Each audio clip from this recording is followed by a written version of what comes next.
Oi, tudo bem? Aqui é o Pedro Felipe. A gente está falando aqui sobre política hoje. Vou conversar com um amigo meu, que é um ararense, chamado Igor Oliveira. Tudo bom, Igor? Tudo bom? Beleza? Tudo bem, Pedro? A gente vai conversar um pouco sobre sistema educacional, sobre o jovem, né? Como funciona dentro do sistema educacional, desde a creche, lá de criança, até ele ficar mais velho, né? Até entrar na faculdade. E os pais também, como que é essa relação. Às vezes o pai não sabe como se comportar diante de alguma atitude do filho na escola, por exemplo, né? Então, vamos lá, pode falar o que você quiser, fica à vontade, tá? Vou falar para você, como ele apresentou, né, sou professor já do ensino público já faz aproximadamente 10 anos. Tem muitas coisas que acontecem, né, durante todo esse tempo, até quando eu estudava também. É como se fosse algo que as pessoas fazem vista grossa, né? Muitas vezes porque ficam de mãos atadas para resolver tal situação, né? E muitas vezes porque também não estão dispostas a enfrentar tais problemas.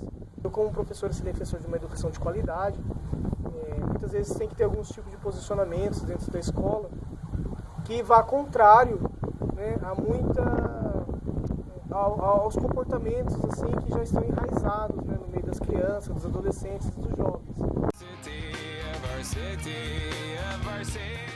E, como eu estava comentando, a minha prática docente é sempre buscando uma educação de qualidade na questão de sempre levar o jovem a estar ali por prazer, né, não por obrigação. Só que a conjuntura atual obriga o jovem a estar ali, como eu disse, em relação para camuflar dados, a dizer que todos estão na escola, mas infelizmente apenas estão frequentando.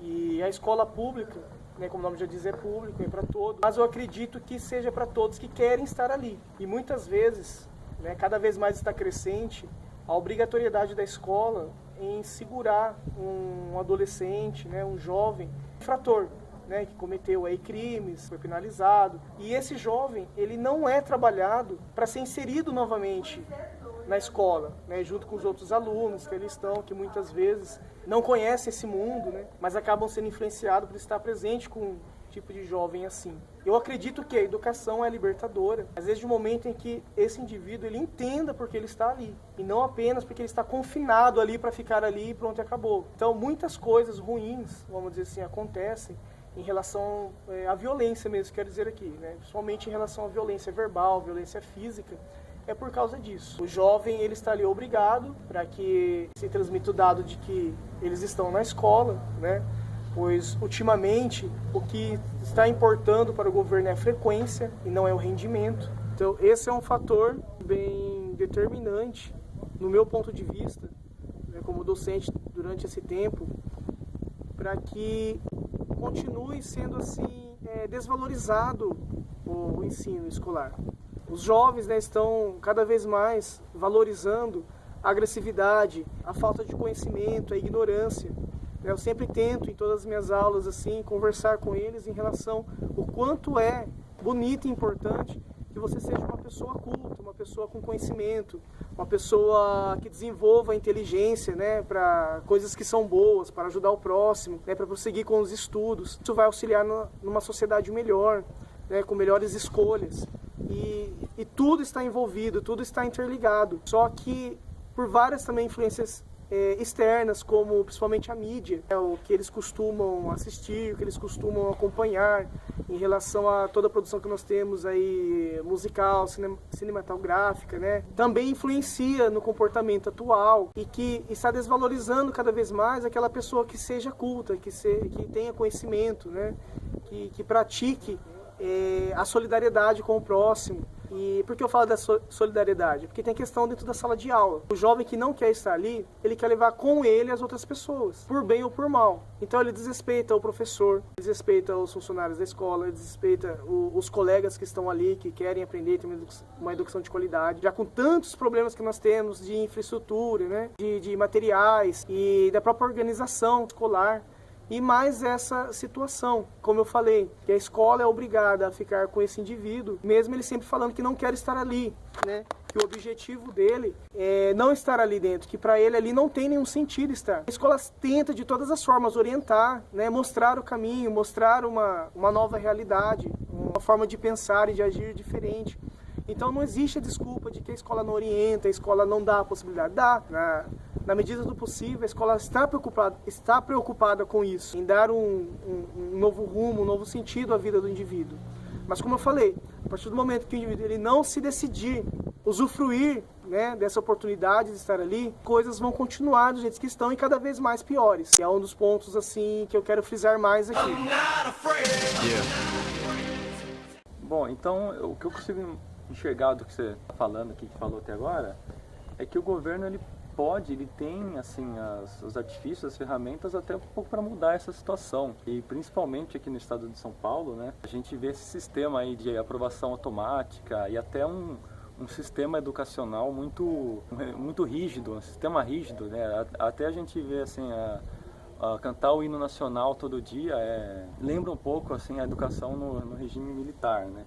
Isso tira um pouco também o jovem de querer interagir mais com o sistema educacional. Então, será que talvez não colocar mais dinamicidade nas aulas, deixar não só teórica, como também prática, envolvendo, sei lá, alguns programas que na prática a pessoa consiga entender um pouco de história, um pouco de matemática, né? Tirar essa rigidez e deixar esse negócio de aprovação automática, reprovação automática, tudo como se as pessoas fossem máquinas, né? Como se as pessoas estivessem numeradas, elas saíssem da escola com o número 1, 2, 3, 4, 5, todos enxergando para frente, assim que nem cavalo na sela, né? Então, se você acha que isso acontece mesmo, né? Eu pelo menos acredito que é assim, né? Você tocou num ponto importante. Eu tento assim buscar uma educação que seja libertadora, significante para o jovem. Mas antes da gente conseguir atingir esse objetivo, ele precisa saber que ele deve respeitar o patrimônio público, ele deve respeitar as pessoas, respeitar o ambiente em que ele está. E a gente vê, né, não só eu, mas como vários colegas de trabalho, que a gente sempre está conversando em ATPCs, horas de intervalo, pela internet, na rua, quando conversa e toca no assunto, os que vivem a realidade da educação pública estadual ou municipal, né, mas que seja educação pública. Todos apontam isso, né, que está extremamente difícil você conseguir fazer com que o jovem tenha consciência do respeito. Esse é o principal. A partir do respeito, a gente consegue elaborar projetos diferentes para ser realizado, né, para que a educação seja uma coisa prazerosa e significante. Mas também a gente não pode se perder só que tem que ser divertida, só porque o jovem, né, nessa idade é comum que ele queira só diversão, diversão e diversão. Mas não é assim. A gente busca isso. Um ponto que eu quero colocar também é a questão do governo estadual, mesmo com todos os problemas que nós sabemos já, ainda tem um investimento que dá para a gente ter um trabalho um pouquinho melhor, que é a questão dos materiais. Todas as escolas têm os livros didáticos, os alunos estão recebendo cadernos, canetas, lápis, todos os materiais necessários ali para a aula básica, para o ensino básico. Várias escolas são equipadas com laboratórios de informática, né, com laboratórios de química, de física, com quadra coberta. Então, tem ferramentas para que a gente utilize e cada vez tente melhorar. Então, um dos fatores que está prejudicando muito isso é o que eu falei, a questão do respeito. Né, que se a gente for começar a olhar, né, na parte externa, né, daí tem o problema familiar, tem o problema social, tem o problema do governo, como você comentou. Né, mas o principal é o próprio indivíduo ter a consciência de que ele deve respeitar. Não como uma coisa assim facultativa, é obrigatório o respeito. Nós estamos vivendo essa situação atualmente no país por causa da falta de respeito. As pessoas não se respeitam mais, não se respeita a opinião, não se respeita posições políticas, não se respeita a sexualidade, né? Não se respeita a religião, não se respeita mais nada. Então isso está acontecendo cada vez mais e se agravando dentro da sala de aula. É esse ponto que eu quero sempre estar frisando, para a gente buscar uma forma de conseguir resolver essa situação. E tem a questão também da inclusão, né, dos jovens nesse sistema educacional, né, porque existe todo um jogo político para eles falarem que qualquer tipo de deficiente, seja físico ou seja deficiente mental, existe esse jogo para falar que eles estão inclusos dentro das escolas públicas estaduais, municipais. Mas, na verdade, isso é só apenas um jogo para eles mostrarem no papel no dia das eleições que eles estão fazendo essas políticas públicas.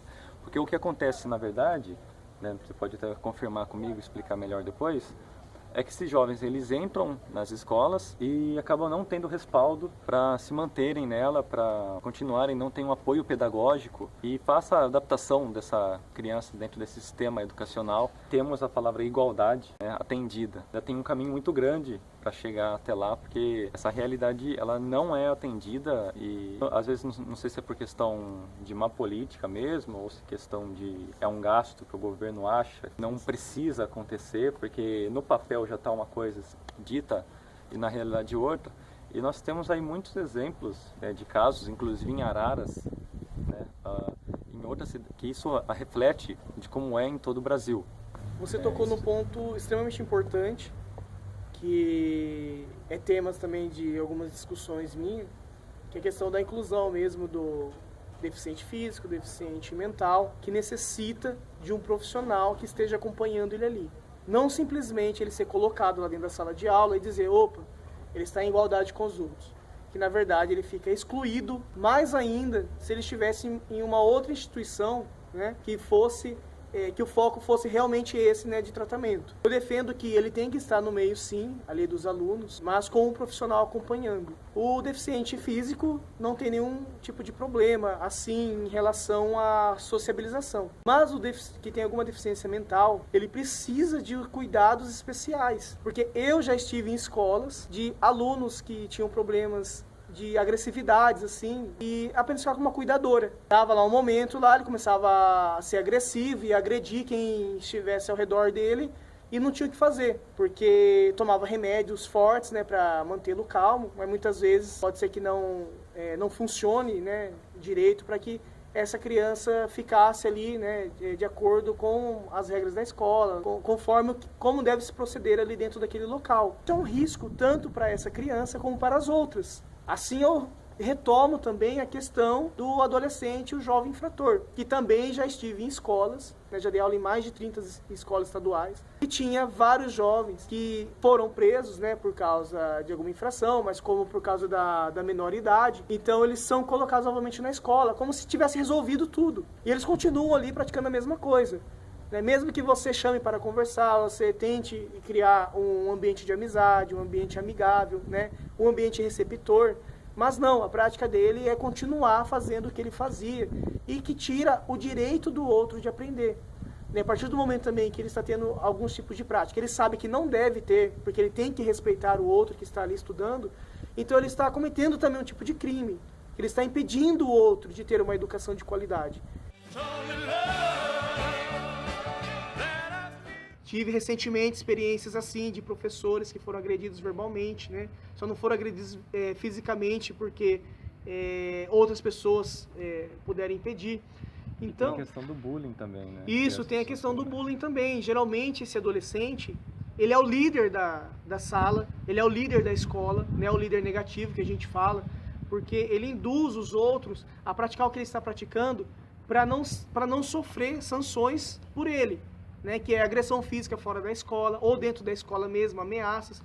Então tem muitas coisas... E até o próprio aluno deficiente acaba sofrendo mais bullying do que... Mais bullying ainda. Que as crianças, né? Não é. Então, esse tipo de coisa já está tão, assim, no esgotamento, que é necessário, é tão urgente a resolução disso, muito mais do que uma campanha salarial, uma campanha de bonificação, e seja lá qual for. Muitos professores estão exonerando cargos. Recentemente, vários professores se suicidaram, né? Vocês devem saber de várias histórias, principalmente aqui da região. É por causa disso, e ninguém aguenta mais, né? Isso é uma situação assim tão catastrófica, só que como o que eu quero comentar aqui também é a questão do próprio professor que não se prontifica a lutar contra isso. Né? O que eu estou fazendo aqui é dando a minha cara a tapa, né? Porque eu estou falando de uma coisa que, como nós iniciamos a conversa, é camuflada, principalmente para manter os dados do governo. Leis que atam, né, as nossas mãos e que a gente não tem como resolver. Manda para conselho tutelar, né? Conselho tutelar também é limitado o trabalho. Daí vai para outras instâncias também, que é limitado também, porque as leis não permitem muita aplicação de sanções. Como eu falei, o principal deles é obrigar a escola a manter a criança ali, ela é obrigada a ficar ali, o adolescente, né, o jovem, e ele continua nessa mesma situação.